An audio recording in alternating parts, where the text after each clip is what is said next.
श्लोक 25 तक, अष्टादश सर्ग के 25 तक नामकरण संस्कार संपन्न होता है। तत्पश्चात प्रभु श्री राम भरत, लक्ष्मण और शत्रुघ्न चारों भाइयों के अन्य सभी संस्कार संपन्न किए जाते हैं। योग्य समय पर उनके कर्णवेद, अन्नप्राशन आदि संस्कार संपन्न होते हैं। उचित समय पर उन्हें महर्षि वशिष्ठ के गुरुकुल में शिक्षा अध्ययन के लिए भेजा जाता है और यथायुक्त, उचित और अपेक्षाकृत अल्प समय में राजकुमार संपूर्ण शिक्षाएं प्राप्त कर लेते हैं।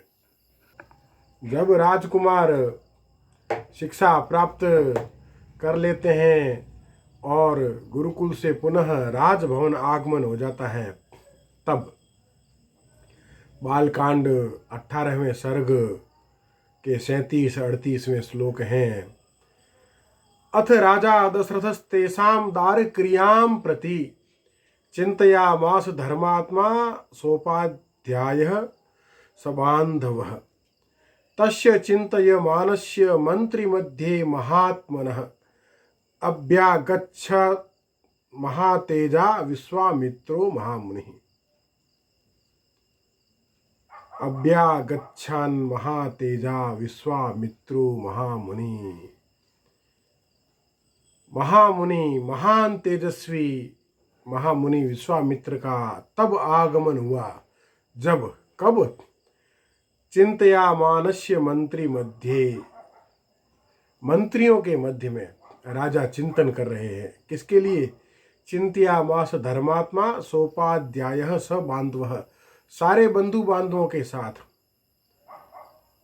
अथ राजा दशरथस्तेषां दारक्रियां प्रति, दार क्रिया। अब अपने पुत्रों के, राजकुमारों के विवाह के लिए राजा विचार विमर्श कर रहे हैं अपने मंत्रिमंडल में, अपने समस्त सुबांधवों के साथ में। परिवार के परिजन एकत्रित होते हैं तो महत्वपूर्ण विषयों पर चर्चा होती है। अब महत्व का विषय है राजकुमारों का विवाह, और ऐसी शुभ घड़ी में महर्षि विश्वामित्र का आगमन होता है। विश्वामित्र बड़े ज्ञानी हैं, समझदार हैं। उन्हें राजा का राजकुमारों के प्रति विशेष अनुग्रह का भी भली भांति ज्ञान और भान है। तो वह पहले राजा को वचनबद्ध करते हैं, फिर राजा से कहते हैं कि कुछ असुर मेरे यज्ञ में विघ्न उपस्थित करते हैं। उन असुरों के नाश के लिए मैं आपके पुत्रों राम और लक्ष्मण को साथ में ले जाना चाहता हूँ। विश्वामित्र कहते हैं कि अपने पुत्र राम को मेरे साथ भेज दो। राजा विश्वामित्र की यह बात सुनकर एक बार मूर्छित हो जाते हैं। फिर कहते हैं कि हे महर्षि, यदि आप आज्ञा दें तो मैं अपनी सेना सहित आपके यज्ञ की रक्षा के लिए चलने को तत्पर हूँ, पर मेरा राम अभी छोटा है। कितना? 16 वर्षों में रामो राजीव लोचनः न युद्ध योग्यता मस्य पश्यामि सह राक्षसे। 16 वर्षों में रामो राजीव लोचनः, हे महर्षि, मेरा राम, मेरा राजीव लोचन कमल नयन मेरा राम अभी मात्र 15.5 वर्ष का है, और इस आयु में राक्षसों के साथ युद्ध करने की योग्यता मैं उसमें नहीं देखता हूँ। इसलिए आप राम को ले जाने का मुझसे न कहें। मैं तत्पर हूँ, अपनी सेना सहित साथ चलने को तत्पर हूँ, पर आप राम को ले जाने के लिए न कहें। अब देखिए, 15.5 वर्ष की आयु है राम जी की, और राजा दशरथ उनके विवाह का विचार विमर्श कर रहे हैं। अर्थात 15.5 वर्ष की आयु, 15 वर्ष के उपरांत 16 वर्ष के आसपास की आयु विवाह के योग्य आयु है। तो मनुष्य की सामान्य आयु का अनुमान लगाइए। 20वें सर्ग का दूसरा श्लोक है। उन 16 वर्षों में रामो राजीव लोचन। पौने 16 वर्ष के राजकुमार के विवाह की वार्ता चल रही है। आगे 10वां श्लोक क्या कहता है? 60 वर्ष सहस्राणि जातस्य मम कौशिक कृच्छ्रेणोत्पादितश्चायं न रामम नेतुमर्हसि। कि हे कुशिक नंदन, मेरी अवस्था 60,000 वर्ष की हो गई है। इस बुढ़ापे में बड़ी कठिनाई से मुझे पुत्र की प्राप्ति हुई है, अतः आप राम को न ले जाइए। यह बात बड़ी असंगत है। राजा कहते हैं मेरी आयु 60,000 वर्ष की हो गई है। यदि मनुष्य 60,000 वर्ष तक जी रहा है, तब 16 वर्ष की आयु कोई आयु नहीं है। हजारों वर्ष की आयु में 16 वर्ष का कोई महत्व नहीं है। तब इतनी शीघ्रता नहीं होती राजा को विवाह की। यहाँ युक्ति युक्त और संगत बात 60,000 नहीं 60 वर्ष लगती है। यह संभव है कि राजा की आयु 60 वर्ष हो। यह श्लोक बाद में संपादित किया हुआ होना संभव है और संगत है। शास्त्र को, इतिहास को पढ़ने के लिए विशेष दृष्टिकोण चाहिए। हमारे धर्म शास्त्र असंगत किस प्रकार दिखें, इस हेतु अधर्मियों ने शास्त्रों में कुछ न कुछ संपादन किया है। और एक वह महान संत श्री विद्यारण्य, जिनका पूर्व नाम, गृहस्थ से पूर्व का नाम था माधवाचार्य, माधव, वह श्रृंगेरी पीठ के शंकराचार्य रहे हैं और हरिहर राय के नेतृत्व में विद्यानगर साम्राज्य की स्थापना उन्होंने करवाई। उन्होंने दक्षिण भारत में, कावेरी के दक्षिण भारत में उन्होंने जिस राज्य की स्थापना करवाई वह हिंदू साम्राज्य था और उसके राजा हरिहर राय थे। उन्होंने अपने गुरु के नाम पर अपने राज्य का नाम विद्यानगर रखा, विद्यारण्य देव तीर्थ, और वह साम्राज्य विजयनगर साम्राज्य के नाम से प्रसिद्ध हुआ। जो विजयनगर साम्राज्य पढ़ाया जाता है, यह हरिहर राय और उनके भाई हक्का और बुक्का नाम से प्रसिद्ध थे। उन्होंने उसकी स्थापना की। उनके गुरु थे विद्यारण्य। उन्होंने हमारे सबके गुरु, जगत गुरु भगवान आदि शंकराचार्य की जीवनी लिखी है। उसका नाम है श्री शंकर दिग्विजय। शंकर दिग्विजय के प्रथम श्लोक में संभवतः 10वां, प्रथम सर्ग का 10वां श्लोक होना चाहिए, जहाँ तक मेरी स्मृति काम कर रही है। संख्या बदल सकती है पर श्लोक है। उन्होंने यह आशंका जताई है कि कोई कुकवि मेरे इस महान काव्य को भ्रष्ट कर सकते हैं, अर्थात उस कालखंड तक ऐसा कार्य होने लग गया था। शास्त्रों को भ्रष्ट करने का कार्य होने लग गया था। धर्म शत्रु शासक वर्ग जो था, उनके द्वारा वित्त पोषित भाषा के जानकार विद्वान ऐसा कार्य करते रहे होंगे, तभी उन्होंने यह आशंका व्यक्त की है। और उनकी यह आशंका निर्मूल नहीं थी। और हमारे शास्त्रों में, पौराणिक इतिहास में, कई इतिहास ग्रंथों में रामायण हमारा सबसे प्राचीन और प्रामाणिक इतिहास है। उसमें बहुत सी ऐसी असंगत बातें मिल जाती हैं। तो यह जो 60 वर्ष सहस्त्राणि जातस्य मम कौशिक, यह श्लोक मुझे ऐसा ही प्रतीत होता है। अस्तु, मेरे दृष्टिकोण से राजा की आयु 60 वर्ष है इस वह में, जब वह राम जी को लेने विश्वामित्र जी आए हैं। उस समय में राजा साधारण दृष्टिकोण से देख रहे हैं, पर राजा के गुरु महर्षि वशिष्ठ सिद्ध हैं। वह कहते हैं कि हे राजन, यदि गादी नंदन महर्षि विश्वामित्र लेने आए हैं तो इसमें निश्चित रूप से राम का हित है। आप राम को इनके साथ भेज दीजिए। राम इनके साथ रहकर सर्वविध सुरक्षित हैं। यदि यह राम को ले जाएंगे तो कुछ और योग्य बनाकर ही वापस लाएंगे। और राजा दशरथ अपने गुरु के कहने पर और अपने वचन को भी स्मरण करते हुए महर्षि विश्वामित्र के बल का स्मरण कर उनके साथ अपने पुत्र राम को भेजने को तत्पर हो जाते हैं। राम के साथ उनकी छाया की भांति रहने वाले लक्ष्मण भी तत्पर हो जाते हैं और राम और लक्ष्मण दोनों महाराज दशरथ की आज्ञा से गुरु विश्वामित्र के अधीन हो उनके साथ उनके आश्रम के लिए प्रस्थान करते हैं। स्वस्ति वाचन पूर्वक राम और लक्ष्मण को विश्वामित्र के साथ विदा करते हैं। 22वां सर्ग 22वां सर्ग आरंभ हो चुका है रामायण का। मार्ग में महर्षि विश्वामित्र राम जी को 2 शक्तियां देते हैं। एक का नाम है बला और एक का नाम है अति बला। यह 2 विद्याएं प्रदान करते हैं।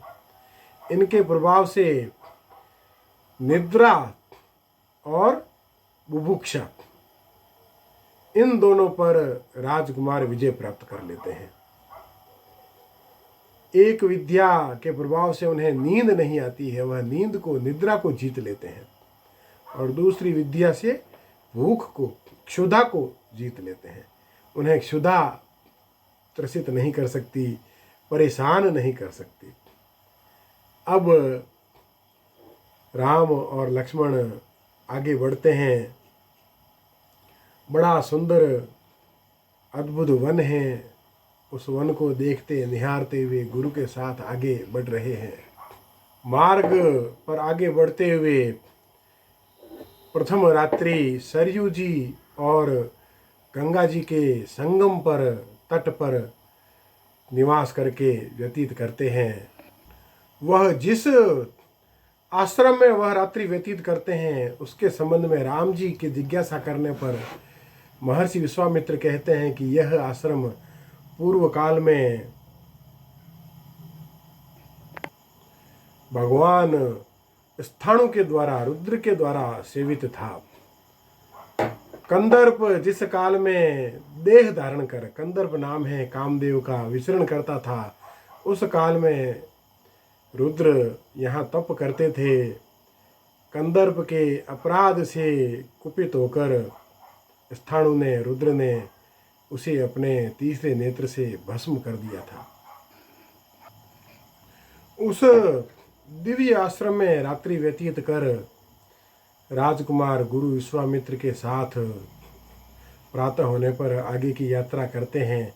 आगे एक भयानक निर्जन वन प्रदेश दिखलाई देता है, जिसमें कहीं कहीं वन में तपस्या करने वाले मुनियों की अस्थियां भी दिखलाई दे जाती हैं।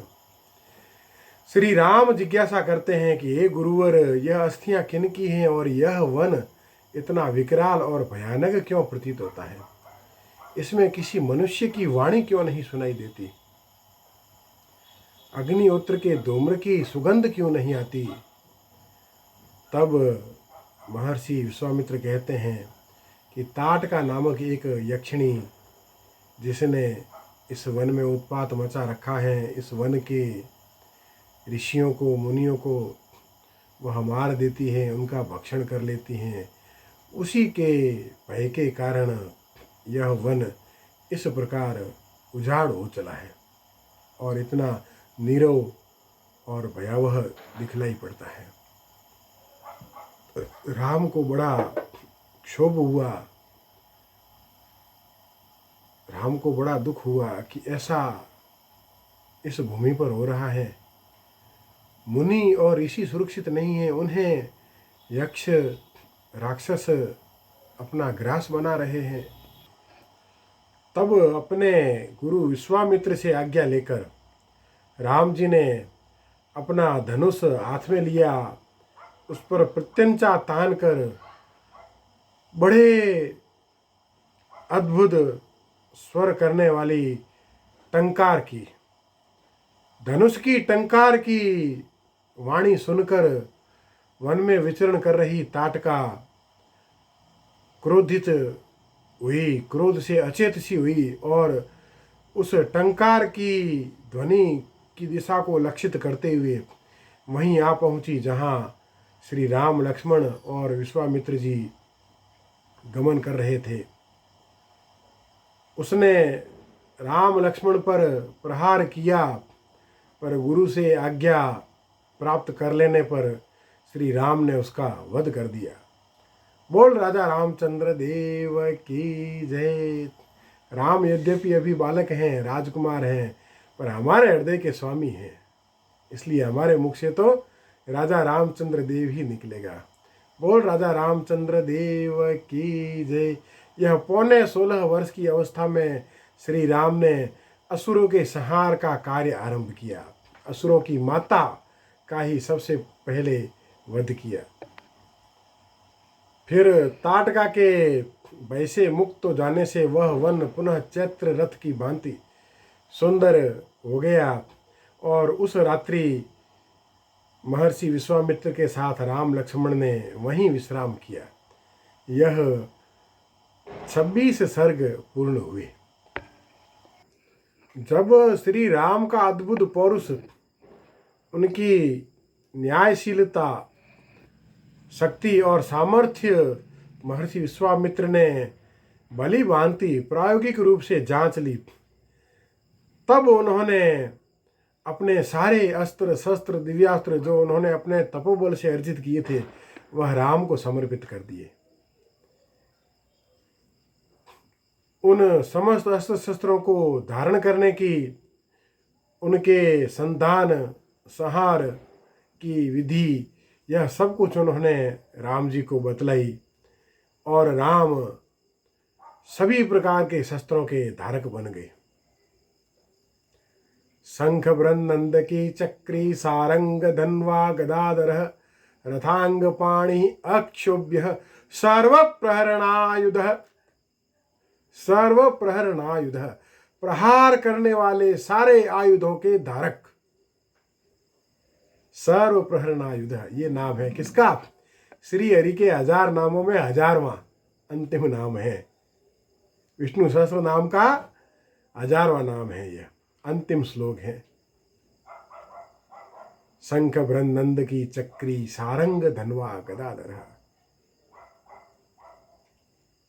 शंख, नंद की गदा, चक्र धारण करने वाले चक्री, सारंग धन्वा, सारंग धनुष धारण करने वाले, गदाधर गदा धारण करने वाले, रथांग पाणि रथ के अंगों में चक्र के समान, अक्षोभ्य जिन्हें कोई भी क्षोभित नहीं कर सकता, जो कभी क्षोभित नहीं होते, जिन्हें कोई क्षोभ नहीं हो सकता, मेरे राम अक्षोभ्य हैं। वह सारे प्रहार करने वाले आयुधों के धारक, वह मेरा राम है। तो किसने बनाया सर्वप्रहरण आयुध मेरे राम को? महर्षि विश्वामित्र ने। बोल राजा रामचंद्र देव की जय। 27वां और 28वां सर्ग मेरे राम सर्वप्रहरणायुध हो गए, सारे प्रहार करने वाले आयुधों के धारक हो गए। आगे एक सुंदर आश्रम दिखलाई देता है। राम जी पूछते हैं कि हे गुरुवर, यह आश्रम किसका है? तब महर्षि विश्वामित्र कहते हैं कि यह सिद्धाश्रम है। यह देवताओं के द्वारा वंदनीय है और भगवान विष्णु ने बहुत से वर्षों तक, युगों तक तपस्या के लिए यहाँ निवास किया था। यह स्थान महात्मा वामन अवतार धारण करने को उद्युत हुए श्री विष्णु का अवतार ग्रहण से पूर्व का आश्रम था। बाद में वामन रूप में श्री हरि ने यहीं निवास कर तपस्या की। यह वह स्थान है। यह बड़ा पवित्र क्षेत्र है, सिद्धों का क्षेत्र है, इसलिए सिद्धाश्रम कहा जाता है। और हे राम, मैं यहीं पर रहकर अपना सत्र, अपना यज्ञ, अपनी साधना पूरी करना चाहता हूँ, इसलिए हे राम, हम इस आश्रम में प्रवेश करेंगे। उस सिद्धाश्रम का अद्भुत वृतांत सुनकर राम और लक्ष्मण बड़े प्रसन्न हुए। गुरु विश्वामित्र राम और लक्ष्मण के हाथ पकड़े हुए सायंकाल का समय है, उस आश्रम में प्रवेश कर रहे हैं। उन्होंने सिद्धाश्रम में प्रवेश किया। इत्युक्त्वा परम प्रीतो गृह्यं रामं सलक्षणम्। इत्युक्त्वा परम प्रीतो गृह्य रामं सलक्ष्मणम् प्रविशन्नाश्रम पदम व्यरोचत महामुनि। ऐसा कहकर महामुनि ने बड़े प्रेम से श्री राम और लक्ष्मण के हाथ पकड़ लिए और उन दोनों के साथ आश्रम में प्रवेश किया। सशिव गतनिहारः पुनर्वसु समन्वितम। क्या लिखा है? सशिव गतनिहारः पुनर्वसु समन्वितः। 25वां श्लोक है 31वें सर्ग का।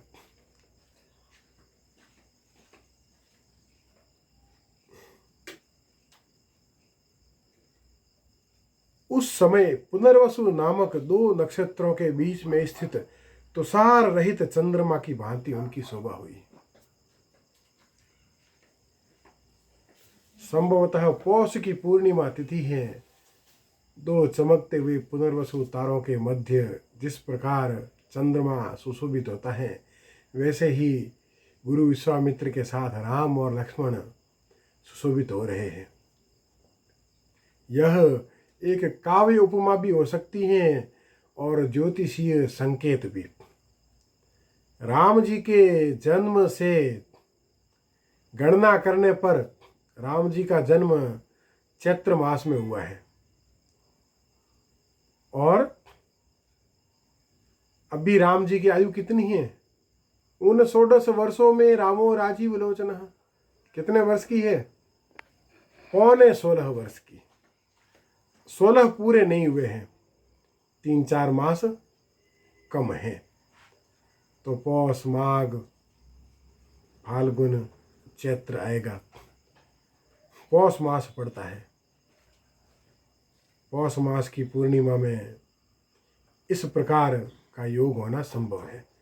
तो यह ज्योतिषी दृष्टिकोण से भी संगत लगता है और काव्य उपमा तो निसंदेह है ही। हम यह मानकर चलते हैं कि महर्षि वाल्मीकि ने वर्णन किया है तो यह मात्र काव्य उपमा नहीं है, उस तिथि का वर्णन किया होगा, यह हमारा अनुमान है।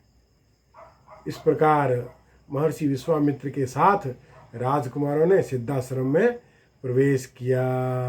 बोल राजा रामचंद्र देव की जय, महर्षि विश्वामित्र की जय, भ्राता लक्ष्मण की जय। बोल राजा रामचंद्र देव की जय।